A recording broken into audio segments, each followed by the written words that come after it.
Compañeros, buenas noches. Mucho gusto, mi nombre es Darwin Hernández. Pertenezco al programa de Ingeniería de Sistemas del CCAV de Neiva y en este caso perteneciente al grupo 18. Vamos a explicar, en este caso, voy a explicar la actividad final correspondiente al curso de arquitectura de computadores, en el cual me pide en primera instancia el concepto de máquina secuencial de programa almacenado de arquitecturas de computadores de von Neumann en relación a los tres aspectos básicos como programa almacenado, máquina secuencial e implementación. ¿Sí? Entonces, para este tema, para este primer punto, acá estamos verificando en este caso el esquema de la máquina secuencial, donde me habla primero pues, de implementación, donde claramente dice que se requieren cinco unidades funcionales, que es la entrada, la memoria, la salida, o sea, en este caso la entrada que permite el control, la memoria que permite el cálculo y la salida que en este caso permite un resultado. ¿Sí? Un programa almacenado que define instrucciones simples para programar tareas y cálculos que se pueden cargar en la memoria. ¿Sí? Una máquina secuencial que carga los programas, datos y programas en la memoria y se ejecuta el programa instrucción tras instrucción. ¿Cuáles son las ventajas de esta máquina secuencial? Permite modificar el programa en tiempo de ejecución, ¿sí? Las instrucciones o programas se pueden guardar en memoria, nuevos programas y nuevas operaciones. Y las características principales, secuencialmente se ejecuta un ciclo de instrucción, un dispositivo de control recoge una instrucción desde la memoria, la interpreta, la transfiere, la calcula, la instruye y en este caso la almacena. ¿Sí? Seguimos con el segundo punto, que es la evolución de los microprocesadores y los principales fabricantes. Aquí en este caso eh, estamos hablando de 1971, donde apareció el procesador Intel 404, que fue considerado el primer procesador.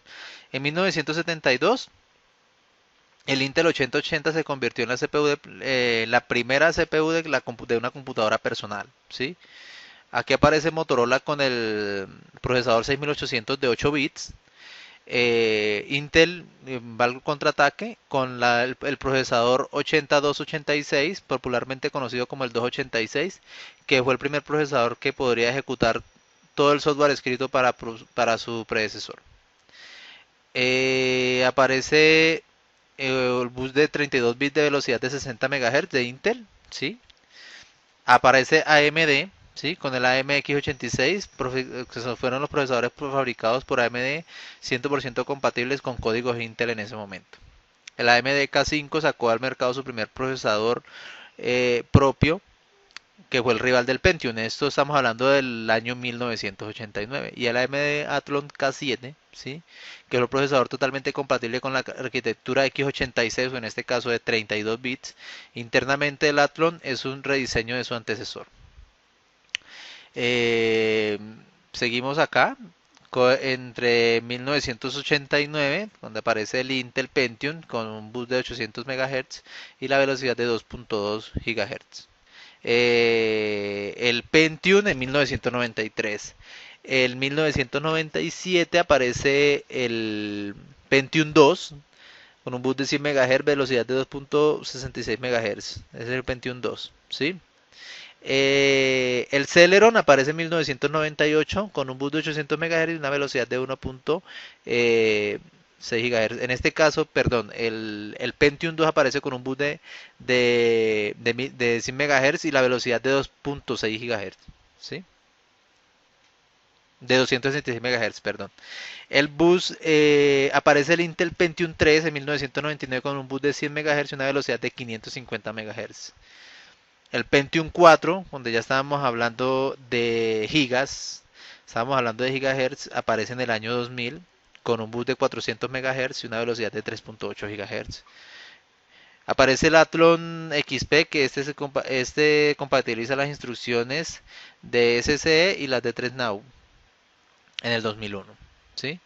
Aparece en el Core 2 en el año 2006, que en este caso es el Core 2 Duo, con un bus de 800 MHz y una velocidad de 1.6 GHz.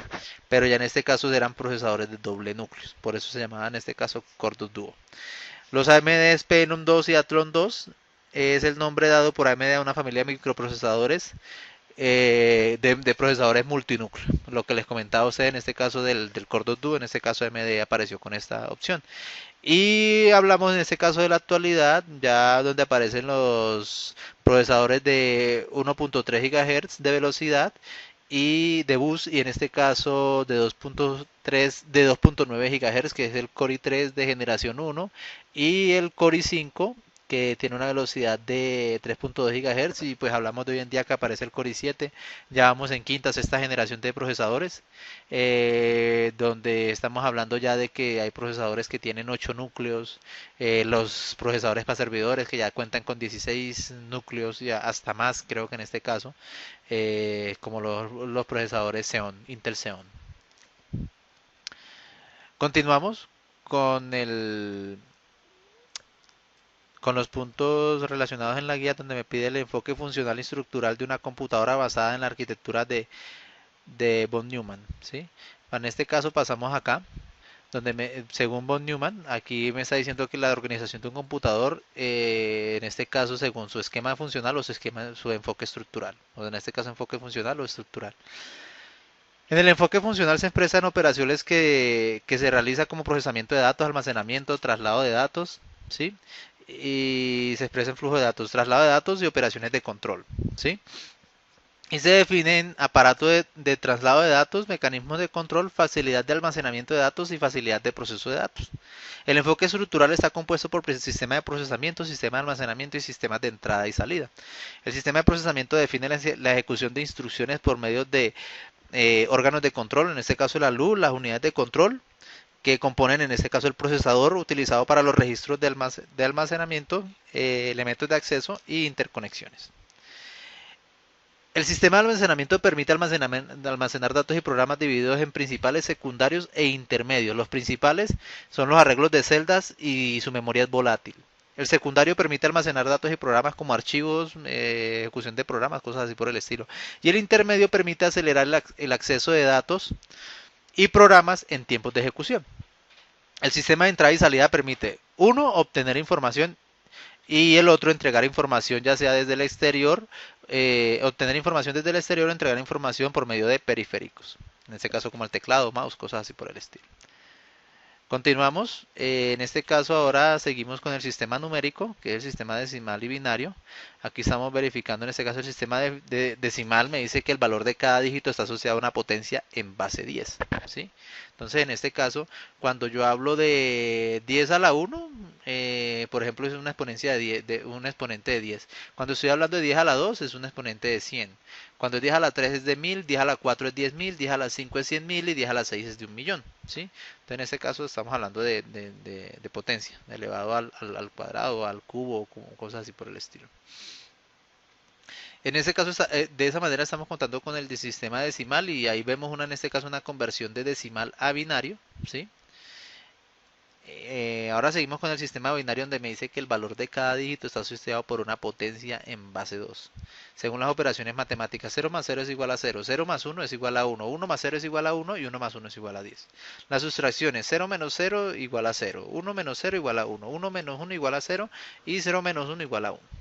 El producto, 0 por 0 igual a 0, 0 por 1 igual a 0, 1 por 0 igual a 0 y 1 por 1 igual a 1, ¿sí? En este caso, las operaciones lógicas, que en este caso es la negación, 0 es igual a 1 y 1 es igual a 0. Y la disyunción, 0 más 0 es igual a 0, 0 sobre 1 es igual a 1, 1 más 0 es igual a 1 y 1 más 1 es igual a 1. Y la conjunción, donde me dice que 0.0 igual a 0, 0.1 es igual a 0, 1.0 igual a 0 y 1.1 es igual a 1. Aquí verificamos el punto de la conversión de binario a decimal, ¿sí? Eh, donde les estaba hablando anteriormente sobre, aquí estamos viendo en este caso las potencias, ¿sí? Donde les comentaba acá que si, por ejemplo, está 10 a la 3, en este caso me agrega 3 ceros a la potencia, en este caso si es 10 a la 3 es 1000, ¿sí? Y el sistema hexadecimal, el valor de cada dígito está asociado por una potencia en base 16, ¿sí?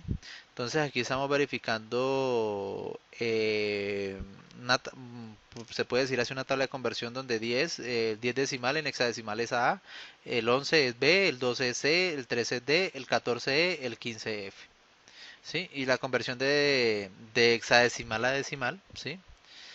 Y de hexadecimal a binario. Seguimos con el siguiente punto, donde me habla de los registros de un procesador 8086.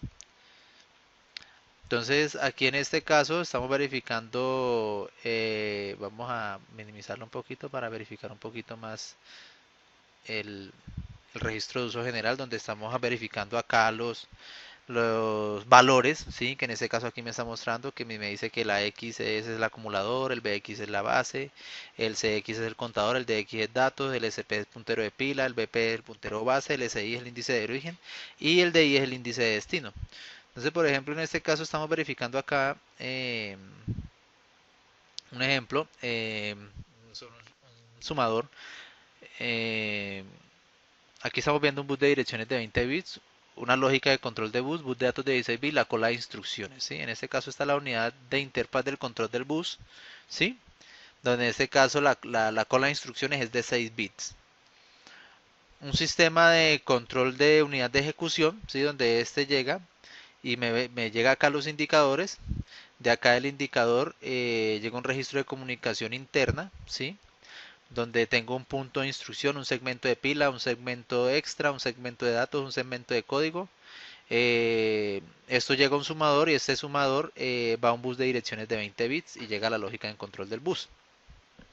Acá en este caso el registro de usos de general, como estamos explicando ahorita, pues esto baja a un registro temporal. Estos registros temporales llegan a una unidad aritmético-lógica y caen a los indicadores, ya sea para que o pasan directamente al registro de comunicación interna o llegan a los indicadores y de los indicadores se van al registro de comunicación interna, ¿sí?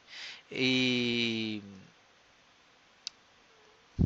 en este caso ahí se está verificando el registro de un procesador 8086. Por último, los progresos y avances de la tecnología de semiconductores en relación a los microprocesadores tipo SIX y RISC. Entonces, para este punto acá estamos viendo una tabla comparativa, ¿sí? Donde en este caso SIG me dice Complex Instruction Set for Computer y RISC Reduced Instruction Sets Computer, ¿sí? En este caso complejas instrucciones por computador y reducidas instrucciones por computador. Son instrucciones complejas, en este caso el SIG son instrucciones complejas y funcionalmente ricas que se adecuan a procesadores en fines generales. El RISC es simplemente simple y veloz a la metodología y fue desarrollado por IBM a finales de los años 70. El SIX dice que en 1971 el Intel 4004 fue el primer microprocesador en un simple chip, así como el primero disponible comercialmente.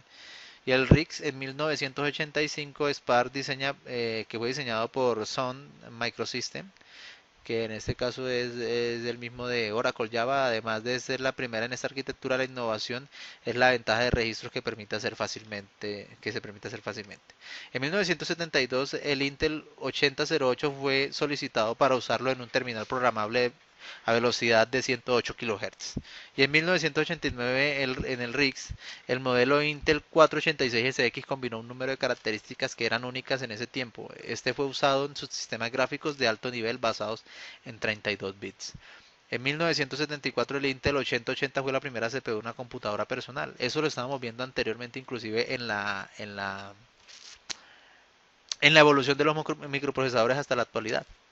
En 1992, DEC Alpha cuenta con un set de instrucciones de 64 bits orientada al cálculo. Ya estamos empezando a ver la introducción, en este caso a 64 bits, que hoy en día son los sistemas operativos pues a nivel personal, por ejemplo las computadoras personales, que más predominan, ¿sí?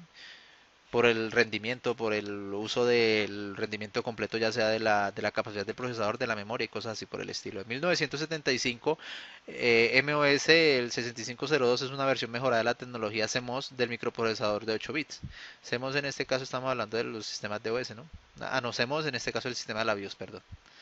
En 1993, PowerPC fue desarrollado por IBM, Motorola y Apple, conocido como el primer Pentium de Intel con velocidad de 66 MHz. Ya estamos empezando a ver que ya están incrementando la velocidad de los procesadores.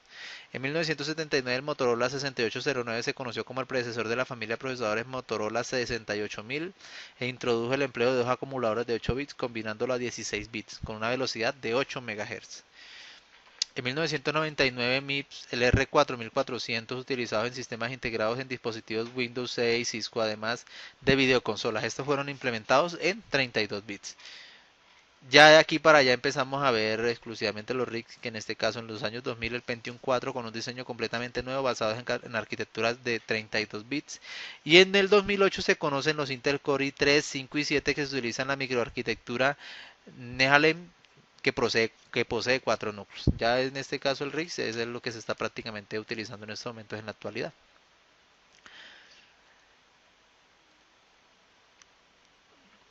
De esta manera, compañeros, terminamos el video explicativo donde se desarrollaron todas las temáticas, que en este caso estamos hablando de que estos temas explicados fueron desarrollados durante toda la temática del curso de arquitecturas y esto fue plasmado a través de los trabajos colaborativos que se realizó con los compañeros de grupo, donde a través de los aportes se pudieron consolidar y en este caso, o en esta última instancia, explicar cada uno de los puntos que se tomó a raíz del momento 2 y el momento 3 entre el momento 2 y el momento 3. Muchísimas gracias compañeros y que pasen una muy feliz noche. Listo.